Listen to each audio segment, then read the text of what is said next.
স্বপ্ন যাচ্ছে বাড়ি। চিরচেনা উঠোনে প্রিয়জনদের সঙ্গে ঈদের আনন্দ ভাগাভাগি করতে নগর ছাড়ছেন মানুষ। কোলাহল পেছনে ফেলে একটু স্বস্তি আর আপনজনদের টানে গ্রামমুখী রাজধানীর বাসিন্দারা। সোমবার সকাল থেকেই কমলাপুর রেল স্টেশন থেকে বিভিন্ন গন্তব্যে ছেড়ে যায় আন্তনগর ও লোকাল ট্রেন। প্ল্যাটফর্ম জুড়ে যাত্রীদের ব্যস্ততা চোখে পড়ার মতো। তবে এবারের ঈদযাত্রায় বড় ধরনের ভোগান্তি এখনো পর্যন্ত না থাকায় স্বস্তি প্রকাশ করছেন যাত্রীরা। সকালে যাওয়াতে আর একটু রিল্যাক্স মনে হইতেছে আর কি। টিকিট না, আপাতত আলহামদুলিল্লাহ এখন পর্যন্ত কোনো ভোগান্তি নাই। মানুষের ধাক্কাধাক্কি আরো অনেক পেরেশানি হতে পারে, এই কারণে আগের দিন যাওয়া হচ্ছে। ঢোকার সময় স্ট্রিক যে টিকিট ছাড়া ঢোকানো যাবে না, সেক্ষেত্রে খুবই ভালো লাগছে। অনেক টেনশনে ছিলাম যে সিট পাবো কিনা বা টিকিট পাবো কিনা, তো পাইছি আলহামদুলিল্লাহ। ভোগান্তি হওয়ার জন্য এবার অগ্রিম টিকিট কাটা একদিন আগেই যাচ্ছি, তো এবার রাইট টাইমে ট্রেন দেখে ভালোই লাগছে। ঈদযাত্রার চতুর্থ দিনেও ট্রেনের সময়সূচিতে কোনো বিপর্যয় হয়নি বলে দাবি কমলাপুর রেল স্টেশন কর্তৃপক্ষের। স্টেশন ম্যানেজার জানান, আগামী কয়েক দিনেও রেলপথে নির্বিঘ্নে ঢাকা ছাড়তে পারবেন যাত্রীরা। ট্রেনের যে শিডিউল, এখন পর্যন্ত আমাদের শিডিউল মতো ট্রেন চলাচল করছে। আমরা আশা করছি ঈদযাত্রার শেষ দিন পর্যন্তও আমাদের প্রচেষ্টা থাকবে এবং আমি আশা করি যে শিডিউল বিপর্যয়ের কোনো ঘটনা ঘটবে না। এদিকে রাজধানীর বিভিন্ন বাস টার্মিনালে দেখা গেছে ঘরমুখো মানুষের ভিড়।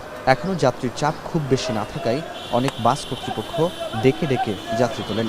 যাত্রীরাও বলছেন, এখন পর্যন্ত অতিরিক্ত ভাড়া চাওয়ার অভিযোগ নেই। টিকিট পেতেও হচ্ছে না কোনো ভোগান্তি। ওরা কখনো নানুবের ঈদ করে নেই, ফার্স্ট টাইম যাচ্ছে, তো ওরা অনেক খুশি। ফ্যামিলির সাথে একসাথে ঈদ করবো, সেজন্য অফিস ছুটি হয়ে গেছে, সেই ইয়েতেই যাচ্ছি সিলেটে। 16 তারিখ চলে আসছে, ছুটি ধরতে গেলে ছুটি ধরতে গেলে কোনো যাত্রী কোনো চাপ নেই, আমাদের কাছে অ্যাভেলেবেল সিট আছে। 10 মিনিট পর পরিচালক গাড়ি আছে, আমরা ভাড়া বেশি নিই না। কোম্পানির বিআরটির যে অনুমোদিত ভাড়া, ওই অনুমোদিত আমরা ভাড়া নিতে চাচ্ছি। সকাল 10টায় মহাখালী বাস টার্মিনাল পরিদর্শনে আসেন সড়ক পরিবহন মন্ত্রী ও প্রতিমন্ত্রী। এ সময় মন্ত্রী বলেন, নির্ধারিত ভাড়ার চেয়ে বেশি ভাড়া নেওয়ার অভিযোগ নেই। কোথাও কোথাও নির্ধারিত ভাড়ার চেয়েও কম নেওয়া হচ্ছে বলেও জানান তিনি। নির্ধারিত ভাড়া যেটি, তার চেয়ে কম ভাড়ায় আমাদের পরিবহনগুলি যাত্রী নিত এবং নিচ্ছে। আগে হয়তো ধরেন নির্ধারিত ভাড়া ছিল 700 টাকা, অনেক সময় প্যাসেঞ্জার না পেলে 500 টাকাও তারা নিয়েছে। এখন 600 টাকা যখন নিচ্ছে, সে মনে করছে আগের চেয়ে 100 টাকা বেশি নিচ্ছে। আমি নিশ্চিত এটা নির্ধারিত ভাড়ার চেয়ে বেশি না, আগে নেওয়া ভাড়ার চেয়ে হয়তো 100 টাকা বেশি।